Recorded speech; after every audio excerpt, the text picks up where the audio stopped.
The Department of Transportation (DOT) Emergency Response Guidebook, or ERG, also known as the Dot Book or the Orange Book, is published almost every 3 years and covers Canada, Mexico, and the USA. It is a guide to aid emergency responders in quickly identifying the specific or generic hazards of materials involved in an emergency incident. It also provides a contact number for federal assistance. Responders should proceed initially by requesting local, state, and then federal assistance. You will primarily use this book at dangerous goods, hazardous materials incidents occurring on a highway or railroad. This book is for initial hazmat phase only. Use it for the initial size-up, evacuation distances, etc., and then set it down. Don't try to run your scene with this book. You must get more detailed information on the chemical. Responders must learn how to use the ERG and be familiar with the guide prior to the incident. The ERG provides a large amount of background material that could not be read during an emergency, like the list of the 9 hazard classes used by the DOT. It is important to be familiar with the abbreviations used in the ERG so you can reference it quickly and efficiently. The ERG is available as online reference and download, and also as an app that you can access on your phone. Let's review the sections of the ERG in a sample scenario. The ERG is split into 5 colored sections: white, yellow, blue, orange, and green. 2 things to be aware of when using the ERG are polymerization and inhalation hazards. The letter P following the guide number in the yellow-bordered and blue-bordered pages identifies those materials that present a polymerization hazard under certain conditions. Exercise extreme caution, as polymerization can cause explosions. If the chemical entry is highlighted in either the blue or yellow sections, it presents a toxic inhalation hazard, TIH, or a water reactive hazard. Go directly to the green section and start recommended evacuations before taking any other action. This section is made up of a table of initial isolation and protective action distances that should be referenced before you turn to the orange pages. The initial isolation distance is a distance within which all persons should be considered for evacuation in all directions from the actual source. Protective action distances include the area immediately adjacent to and downwind from the initial isolation zone. This area is in imminent danger of being contaminated by airborne vapors within 30 minutes of material release.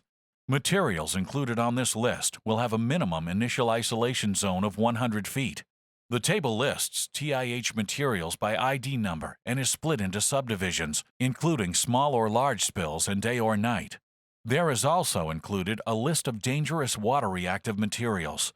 If a material is not highlighted in green, use the isolation and evacuation guidelines that are provided in the orange section.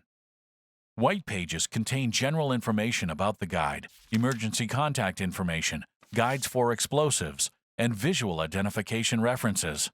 These references include the table of placards, rail car, and road trailer identification charts. If neither the UNID or the chemical name are available, you will need to refer to the white section of the ERG. Here you can use the container's profile or a generic placard if visible. While these sections will help you with initial isolation distances, they should not be relied on. You should get more specific information identifying the specific material as soon as possible. Yellow pages list the materials in numerical order by their UNID number and provide the specific guide number for the orange section. Blue pages list the materials in alphabetical order by their name and provide the specific guide number for the orange section. Orange pages are the initial action guides organized numerically by the 3-digit guide number.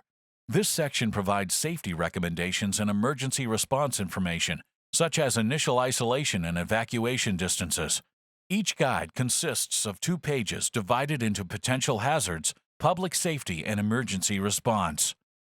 Under potential hazards, you will find information describing potential fire and explosion hazards and health effects upon exposure, with the highest potential hazards being listed first. This section should be the first one referenced on the guide page, allowing responders to make decisions regarding the protection of the emergency response team as well as the surrounding population. The public safety section provides directions for taking immediate public safety and initial isolation measures. It also describes the type of protective clothing and respiratory protection that should be worn by responders. Lastly, it lists preliminary evacuation distances for small and large spills and fire situations. Green pages provide information on initial isolation and protective distances, and also water-reactive materials which produce toxic gases. A scenario utilizing the ERG might go something like this. You arrive at an accident where a trailer is spilling large quantities of a reddish-yellow fluid. Let's explore how you might identify the material. Best case scenario, you can see the UNID number, yellow section, or you are provided the specific chemical name, blue section. Either would allow you to find the correct protective actions in the orange and green sections. Assuming the UNID is 2901 or bromine chloride, you would have the exact guide number for the orange section, but you would also notice that this chemical is highlighted in green. This means that gases produced by this chemical are toxic by inhalation. Once you've transmitted emergency information to the proper authorities, you will need to take actions to protect yourself and others by controlling the incident.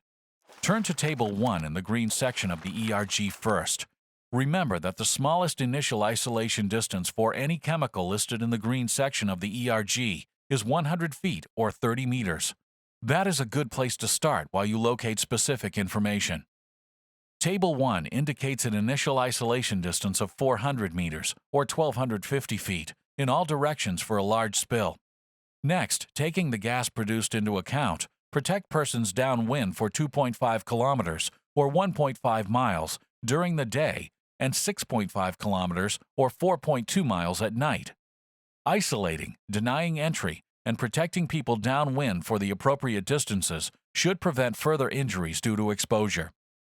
Along with the ERG, the National Institute for Occupational Safety and Health is another great reference put out with the help of the CDC and is available online or by mail order.